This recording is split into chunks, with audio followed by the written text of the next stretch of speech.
Welcome to day 443 of our Deso journey. Sorry if it's a little windy, and I hope you can hear us okay. Brian and I are on vacation this weekend, so we're filming in a different location.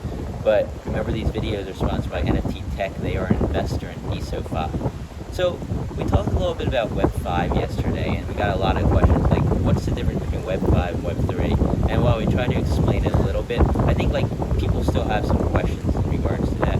So Brian, do you want to talk about what you think the differences are between Web 5 and Web 3? Well, I wouldn't say exactly differences, but I feel like Web 5 is just a part of Web 3. Web 3 is going to include Web 5. So Web 5, of course, it has the decentralized identity. Some data is going to be put on the blockchain, some will not be, of course. But that's going to play into the whole Web 3 progression that we're seeing. So when people talk about Web 5, they're really talking about Web 3, despite Jack Dorsey wanting to call it Web 5. Yeah, I kind of see Web 5 as just one small segment of what Web 3 is. And Web 5 is essentially, it's the identity that you use in Web 3.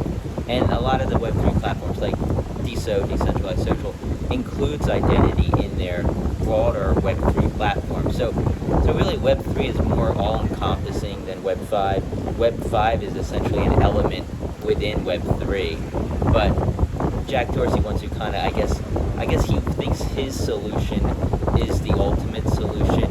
And maybe it is, and maybe these other Web 3 platforms will eventually kind of integrate with Web 5 and use that as their identity layer. Well, and I think it's important to note that these aren't mutually exclusive.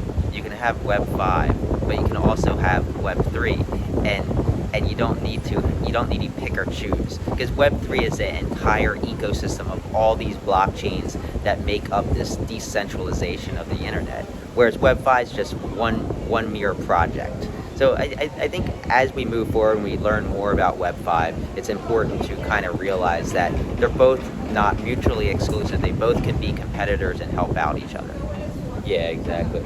So there's also the greater crypto crash that took place last night. I mean, it's not really a crash, but Bitcoin fell below that. It kind of is finding support at around 28.5 or so, and it dipped down to about 27.5. What do you make of that? Well, that's another level of support, I believe. That's where we saw a dip earlier.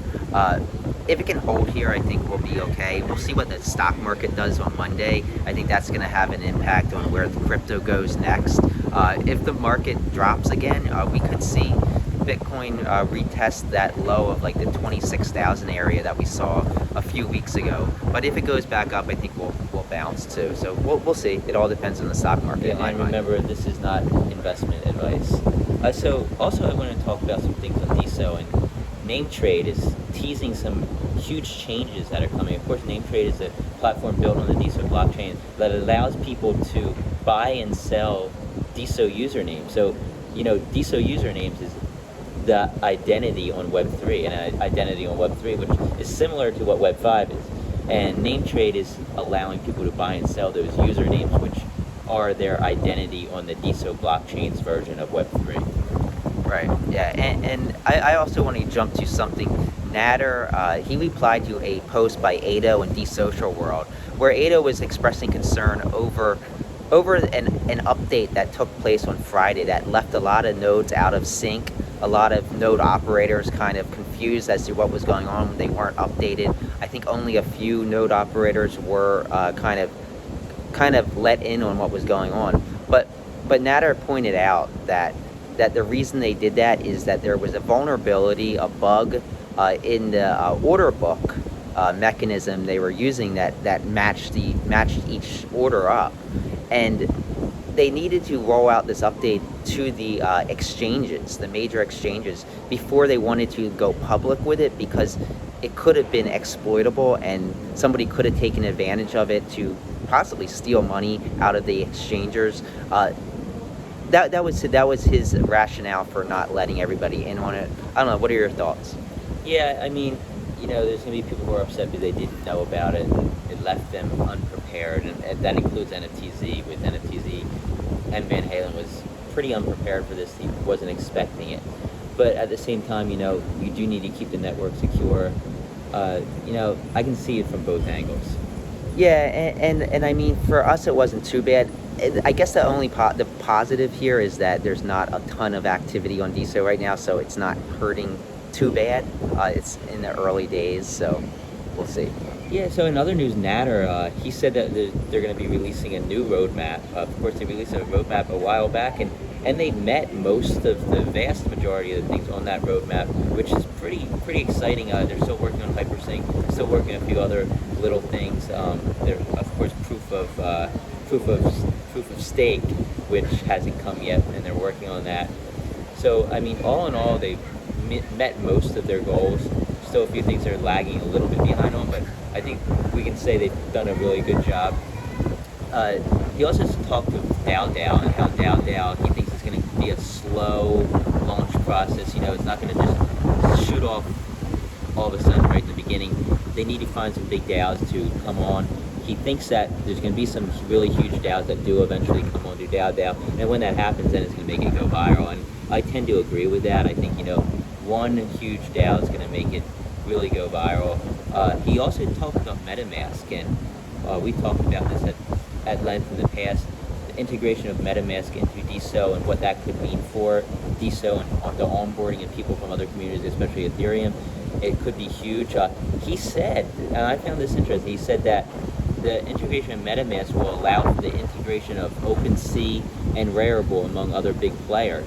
And Yeah, so are they going to actually, does he know something? Does he know that OpenSea and Rarible will integrate? I don't know. Well, you'll recall, I think it was probably about 2 months ago or so, that we talked about this, and Natter actually said that they have meetings set up with Rarible and OpenSea. So maybe those meetings went really well, and maybe they have plans to integrate with Deso for the social layer. We'll have to wait and see, but it's interesting you mentioned those two companies when talking about the MetaMask integration. Yeah, and I think there's been a lot of negativity these last few days around Deso. I think a lot of it has to do with that update that kind of messed up some of the nodes. Also, the crypto market continuing drop. And I also think that maybe Web 5 might have played a little bit into that. People are thinking, like, is Deso the future? Is Web 5 the future? I think it's going to be both. I think both are going to kind of work together in unison. And this is why we saw Natter give a lot of great updates yesterday and throughout this weekend. I think it's important that he keeps doing that. And I think overall his answers were, I think, pretty solid. Yeah, and we'll just touch on one other thing real fast, and that is that Natter talked about OneCloud.io, and also it's Aditya's Twitter app that he created, or Twitter, I guess you could say it's an app. And Natter tried both out, and he really liked both of them. He did have some really good feedback for both of them. OneCloud, he said, surprised him. He didn't realize how updated they were. He gave Aditya some suggestions, and Aditya replied with some of his opinions on why you have to tag in order to have a post made from Twitter to Deso or Deso to Twitter. And I think the feedback from Natter is really good. Yeah, definitely. And the top hashtags today, I'll just go over real fast. Deso, Web3, music, NFT, and crypto. And I think that's all we have for today. And We'll be back in the office tomorrow.